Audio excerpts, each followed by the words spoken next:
नमस्कार दोस्तों, मैं डॉक्टर भानु श्रीवास्तव। मार्च और अप्रैल ये केवल 2 महीने नहीं हैं। भारतीय ज्योतिष की दृष्टि से ये एक ऐसा समय है जब आकाश में बन रहा ग्रहों का संयोजन सीधे राष्ट्र की सामूहिक चेतना को स्पर्श करता हुआ दिखाई देता है। भारत की राष्ट्रीय कुंडली में इस समय जो गोचर बन रहा है वो एक गहरी हलचल का संकेत देता है, बाहरी भी और आंतरिक भी। भारत की वृष लग्न कुंडली में शनि मीन राशि 11वें भाव में है। 11वां भाव जनता की आकांक्षाओं, सामूहिक उम्मीदों और सामाजिक संरचना का प्रतीक है। जब शनि यहाँ आता है तो वो केवल परिणाम नहीं देता, वो परीक्षा लेता है। जनता की अपेक्षाएं और व्यवस्था की क्षमता आमने सामने खड़ी हो जाती हैं। मीन राशि की भावनात्मक प्रकृति इस दबाव को और गहरा कर देती है।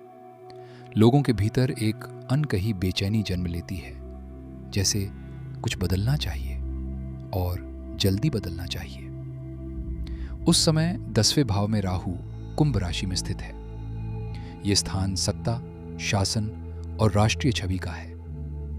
राहु यहां जन भावना को तीखा करता है। कुंभ राशि स्वयं जनता और आंदोलनों की राशि है। जब इसी क्षेत्र में कई ग्रह एकत्र होते हैं तो सामाजिक ऊर्जा अचानक घनी हो जाती है। विचार टकराते हैं, बहसें तेज होती हैं और जनता अधिक मुखर हो जाती है। ये समय संवाद का भी हो सकता है और टकराव का भी। दिशा इस बात पर निर्भर करती है कि नेतृत्व और समाज कितनी परिपक्वता दिखाते हैं। मंगल की उपस्थिति इस पूरे चित्र को और संवेदनशील बना देती है। मंगल ऊर्जा है, क्रिया है, प्रतिक्रिया है। जब वो राहु, बुध और शुक्र के साथ संबंध बनाता है तो वातावरण में एक प्रकार की विद्युत सी तीव्रता महसूस होती है। छोटी चिंगारी भी बड़ी प्रतिक्रिया पैदा कर सकती है।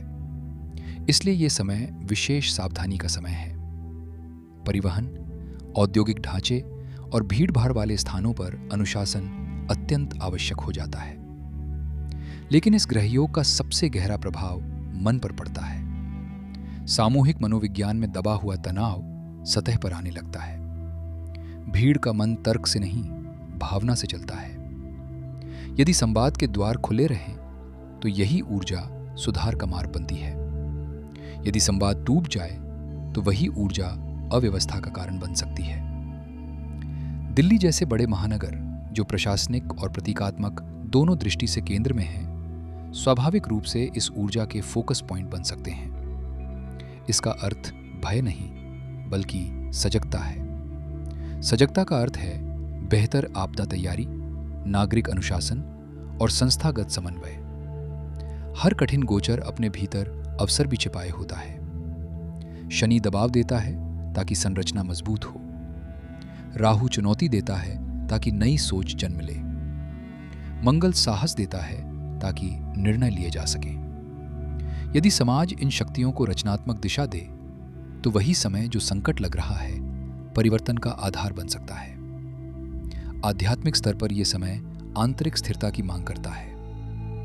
ओम नमः शिवाय का जप और विष्णु सहस्त्रनाम का पाठ मन को केंद्रित करते हैं। जब व्यक्ति भीतर से संतुलित होता है तो बाहरी उथल पुथल उसे विचलित नहीं करती।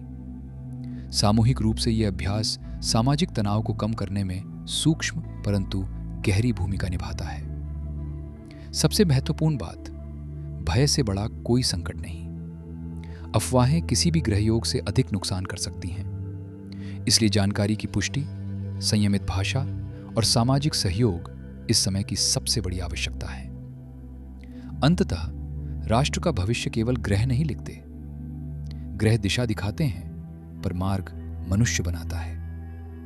मार्च और अप्रैल का यह समय भारत के लिए एक दर्पण है जो हमारी एकता, हमारी परिपक्वता और हमारी सामूहिक चेतना की परीक्षा ले रहा है। संदेश स्पष्ट है, यह समय घबराने का नहीं, जागने का है।